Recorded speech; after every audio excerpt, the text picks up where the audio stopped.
How's everybody doing? It is, what are we time? 4:42 in the afternoon. This will be video number 3 for today. We're on a roll. Well, I just got back from a really good motorcycle ride. And, it's always thinking, always being inspired. And one of the neat things about being an old guy like me is that you tend to accumulate a lot of experience. And that certainly is true for me. I have had my hand in many cookie jars. And I've had a lot of experiences. I've had lots of successes, lots of failures, lots of adventure, for sure. And, it started pretty early. I decided very early on, 17 years old, that I wanted out of the house and I was ready to make my own way. And I did. And I set out on an adventure, and I'm still on it.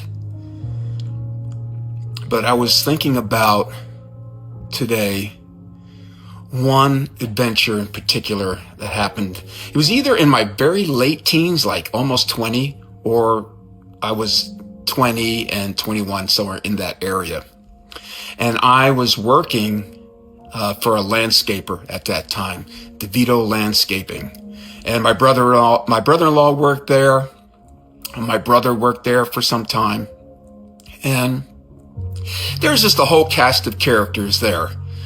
And I really liked that job a lot. One, because, it just got me into an amazing physical condition. All she did was cut grass, and lift heavy barrels all the time. And so, you got yourself in some pretty good shape. You know what? Guess what time it is? It's time to make sure the lights don't go off. I forgot about that again. Oh man. Ooh, 444. That's an angel number. Look it up. Look it up. Okay. Let's get these down here. Timer. There we go. We're all set. So I was working for this landscaper, Devito Landscaping. And I worked there for a number of years and got me in top physical shape and a lot of experience working with a team and taking guidance and advice from an older man that owned it. His name was Don. And he had a wonderful family, some young kids and a wife. And he had his own business, and he had it for quite a while. And he was a real stand-up guy. I had no problems with him. He was pretty demanding, which is okay. He had high expectations of the people that worked there. And it was good. It was a good job. Very physical. It was outside, and so, it was brutal in the summer and brutal in the winter because you're just always outside. But as time went by, everybody got pretty close and tight-knit and everything like that. And we really got to, I kind of felt like Don was almost like a father figure to me. And I really looked up to him. And I think that he also took a shine to me. And I remember this was after working there for a good number of years, I had an opportunity to get a side job. And Don was out somewhere on vacation of some kind or some sort. And I needed to use a truck, and I didn't have one. And I knew that people used to use, Don would let people use the trucks that belonged to the business. And I needed a truck. And for some reason, I was scared to ask him. And so I didn't ask him, but I took the truck anyway. I took the truck, I did the job. I had it loaded with all kind of debris from this side job that I got. And there was a place in town, an area of town, where they were wood chipping a bunch of trees. And so there was piles of, the debris that was going to be chipped. And I decided, you know what, rather than go to the dump, I'm just going to dump it right there and let whoever was doing that do the chipping. I wasn't thinking this through, you guys, okay? I was young. And, man, it's just like one bad idea turned into another bad idea. It just started getting worse and worse and worse. And I just dumped that stuff right there. And I want to be clear, this was an illegal dump, what I did. And I took the truck back, and I think the rest of the weekend went by, and Monday came, and Don came back, and Don got a phone call from somebody. Somebody saw me in that truck and took the license plate down and said that I dumped stuff there, which I did. And Don took the phone call and then came back to the back of the shop and asked everybody. The room is, there's like 10 people in there. And Don asked everyone if they knew anything about this report that someone had one of his trucks and dumped a bunch of debris at this location. And not everyone knew I took the truck, but my brother-in-law did and some other people. And nobody said anything, including me. I didn't know what to say because I was scared. And Don waited for somebody to say something, and nobody said anything. So he went back to the office. And I believe he just figured, well, somebody had something wrong. But then the cops came. The cops came. And they started asking questions. And then there just was no getting away from it. And I had to tell Don that it was me. Now, I believe, if my memory is correct, that my brother-in-law tried to throw some shade my way, some way, shape, or form, tried to smooth things over with Don without telling him that it was me. But I knew that I had to go talk to him. And I was really scared because, I was afraid that I felt like I was really going to disappoint him. Because I know he saw me a certain way, and I almost couldn't bear.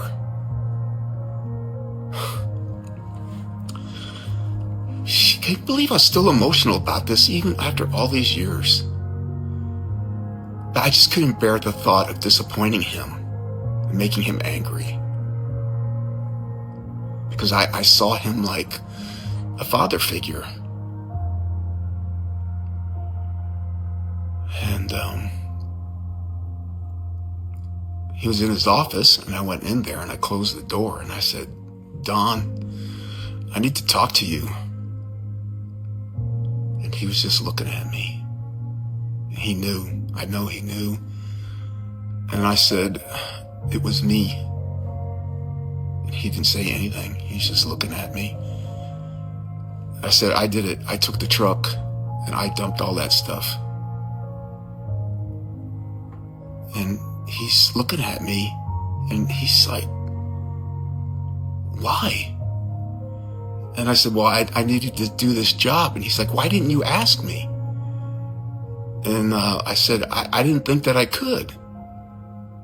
And he just looked at me, and oh man, his face just said everything. It said everything. He was in utter disbelief. And he said, if it was anyone else in here, I would understand. But he's like, you? I can't believe it.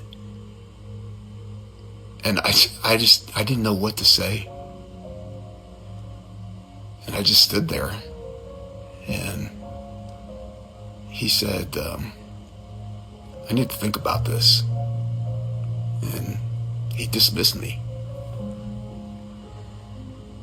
And, man, did I feel like shit. And I felt like I knew I was going to get fired. But even more than that, you know, I could see in his face like he was so disappointed in me. A couple days went by. He called me in the office. Real calm. And told me that he was really disappointed and that he was going to let me go. That he couldn't trust me anymore.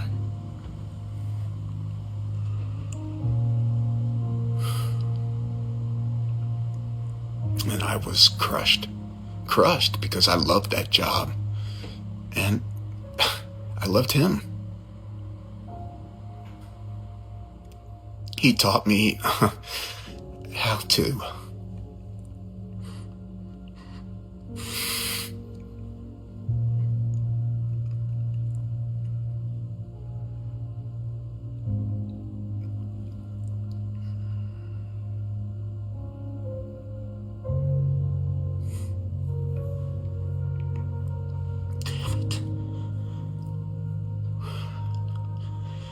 He taught me how to do so many things.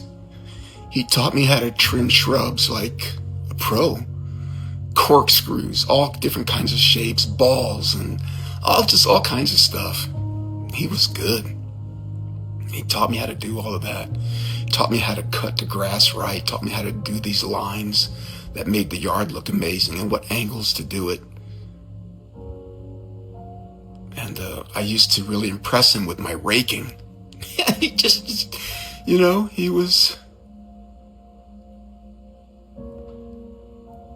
saw me as a hard worker.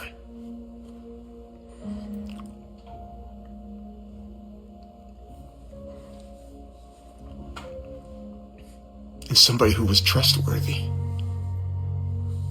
Well, I showed him, didn't I?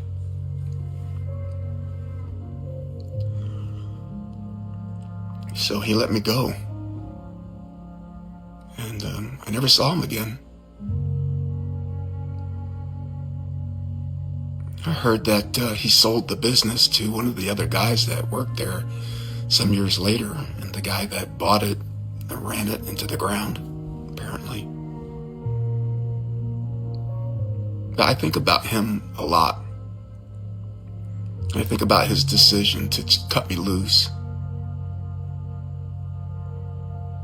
And now, as a grown man, raising a child myself, I think about the kind of person that I was at that time.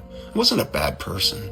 I was a young person, and, you know, I made some mistakes. And I think I could have got a second chance from him, but for whatever reason, he didn't want to do that. And I think that if he had, I would have showed him loyalty like he had never seen. But he chose not to. And you guys, you know, I want to say this, that in the old world, you know, maybe what he did, you know, is not such a big deal. I don't know. I grew from it. I became stronger for it. I learned a lesson, a hard lesson I learned. I did.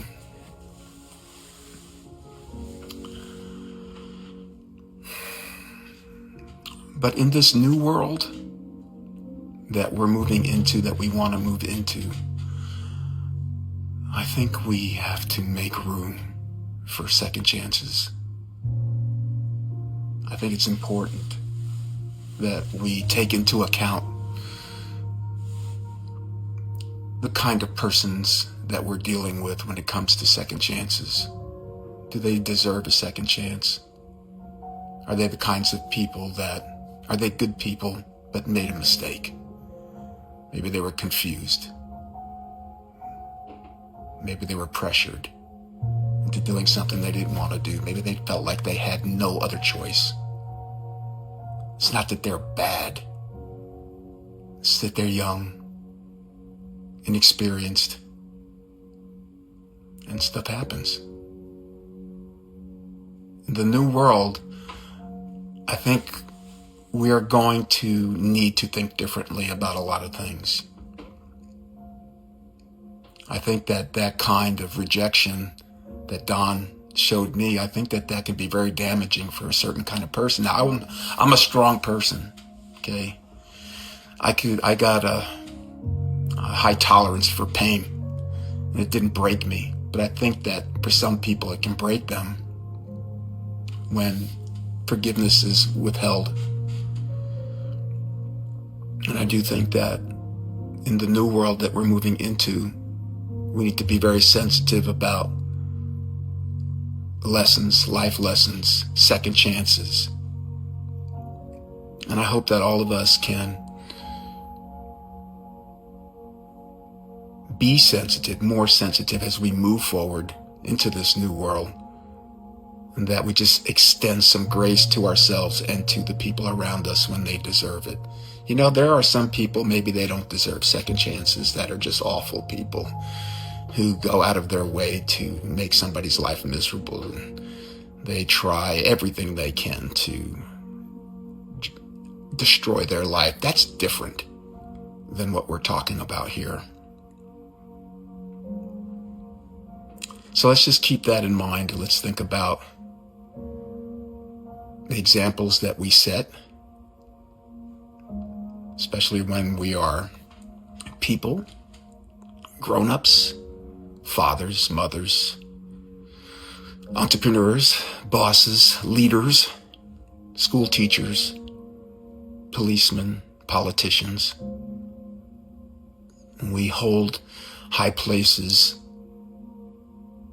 of influence in the community. I ask that moving forward that we see things with different eyes, with a kinder outlook for this new world. I hope this story was meaningful to somebody. And I hope that everybody's evening is good. I had a good day. And I'm looking forward to tomorrow. See what surprises it might bring. I love you. Take care.